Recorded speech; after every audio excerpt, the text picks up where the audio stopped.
Alright, welcome to Retro Pickups for Saturday, June 4th. A lot of stuff from Goodwill, a lot of stuff from eBay, just a lot of stuff.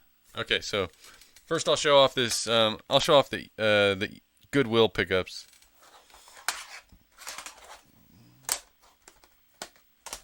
Okay, Goodwill pickups.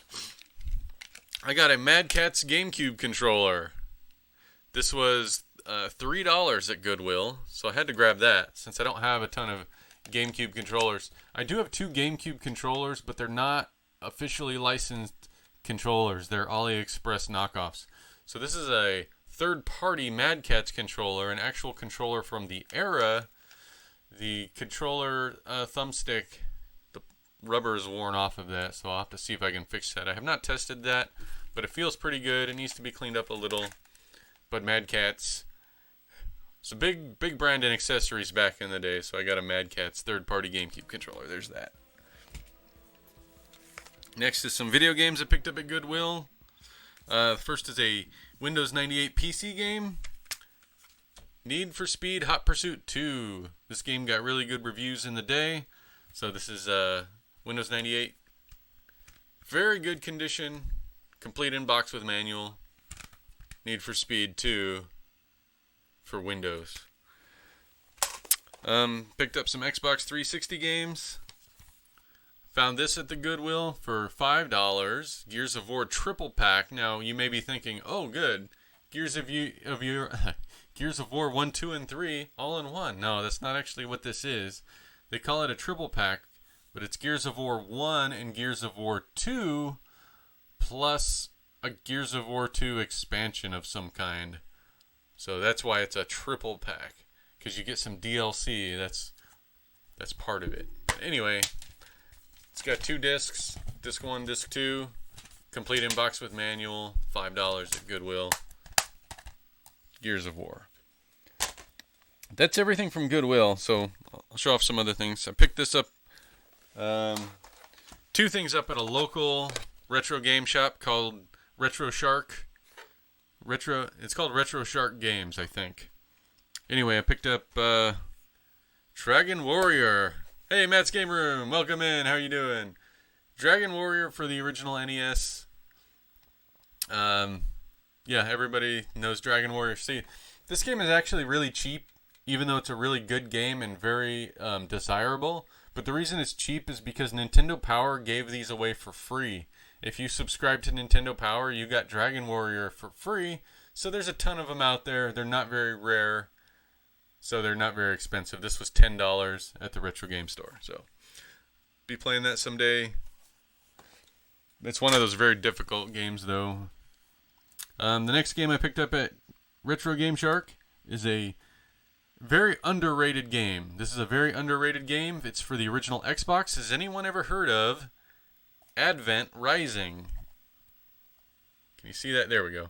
Advent Rising. There's quite a history to this game. As you can see, there was a prize. If you play the game, you can win $1 million. But that prize was never paid out because this game bombed hard.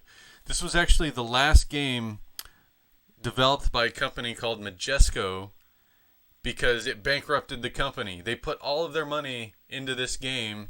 This was their first attempt at a AAA big budget game. It's actually a really good game, but it bombed. They lost all their money. They went bankrupt. They could never pay out the prize. And this was actually meant to be a trilogy of games. On the back it says, you can't see it, but it says adventtrilogy.com. So they were planning on 3 of these. They only made the first one. It's actually a really good game, so I want to play this one. Actually, the reason I know anything about this game is because they released a PC version of it, and that PC version of it was ported to OnLive. If anybody remembers the first cloud gaming service, OnLive, that died back in 2012 or something like that. OnLive. Okay. Next are some eBay pickups. So as you know, I've been getting some Super Famicom games lately, mostly the ones with special chips, because they're so much cheaper. Yeah, OnLive, right? I was a big OnLive fan. In fact, you'll see a black box on the top shelf here. That is an OnLive micro console in that black box. Come on, right there. There's an OnLive micro console in there. I was a big fan of OnLive back in the day. So I got some Super Famicom games. These might be the last of the Famicom games I pick up because I only wanted to grab the games with special chips. Otherwise, I'll just get reproductions or cheap North American games. Anyway, Kirby's. This is Kirby's Block. No, Kirby's. I can't remember the American name, but this is the golf, the Kirby Golf game. If anybody remembers the American name for this, please let me know because I can't remember. Yeah, the name escapes me. It's the golf one. The Kirby game that's like miniature golf. It's that one. I also got Kirby Superstar. This is the one. It's got the remake of the first game for Game Boy on it. And it's got a bunch of mini games and a bunch of other Kirby games on it. It's like a compilation. It's sort of like the Mario All-Stars of Kirby games. Kirby Superstar. Okay, the last Super Famicom game I have is Kirbys Dreamland 3. A very good game for the Super Nintendo. One of the last games to ever be released on the Super Nintendo. And it uses a special chip, so these are not, you can't get reproductions of this game. So I grabbed these. All three of them were in a lot, and it was like $55 to grab all three of those games. Okay, the last game I picked up on eBay, and this was specifically purchased to be used with the power pad that I have here on the floor. You can see it with the red and blue buttons, the power pad, the NES power pad. The game is called World Track Meet. Now this is actually a variation of Stadium Events, which is that super expensive game that everybody wants, but this is... I might be wrong about that. I might be getting my games confused. Anyway, this is a game to be used with the power pad. It's got the jumping hurdles and the sprint. So I'll be playing that someday soon for exercise, getting physical. Okay, the last thing I want to show off is an AliExpress pickup. This is another kind of reproduction, but it's not a game. It's a system. It's a handheld system. It's a reproduction of the Game Boy Advance. Yes, and it says Game Station, but it looks just like a Game Boy Advance. Feels like it. Feels very light. I think a real Game Boy Advance is heavier than this. It's got a built-in rechargeable battery instead of using AA's. But, the screen size is a little different. It's a 4:3 from what I can tell. It's a 4:3 screen. It did have games built in.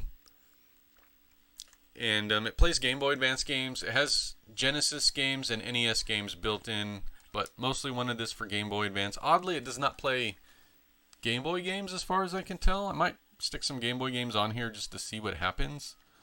Let me just show off one of these. I might do a more in-depth video review a little later. But, yeah. There's a Pokemon on the fake Game Boy Advance. The screen is not the best, but it is backlit, unlike the original Game Boy Advance. So I would prefer this screen, I think, versus the reflective TFF screen of the original. There we go. Pokemon. So it feels alright. It's obvious they got a hold of some molds. That's how you can tell it's fake. Can't play GB games. Well, it doesn't even have a cart slot. Whoa. I mean, the cart slot is a micro SD card slot right there. So you can't put carts in there. So it's super obvious that it's not a real Game Boy Advance when you're looking at it up close. But fits in the hand just like one. At a glance, it looks just like a Game Boy Advance. I wish it was in the transparent blue, because that's the one I had, but there wasn't a transparent blue version. But yeah, that too. So I actually really like it for what it is. I like it, and it was $15 on AliExpress. A real Game Boy Advance is going to run you about $80. This was $15. So, you know, just a little thing to throw, you know, carry around with me. I'm not going to pretend it's a real Game Boy Advance or anything like that, but it's just a little fun, basically a toy. It's a toy for me. Yeah, fun times. The screen is not horrible. It's not as good as a Game Boy Advance SP screen, but it's not horrible. Okay, that's it.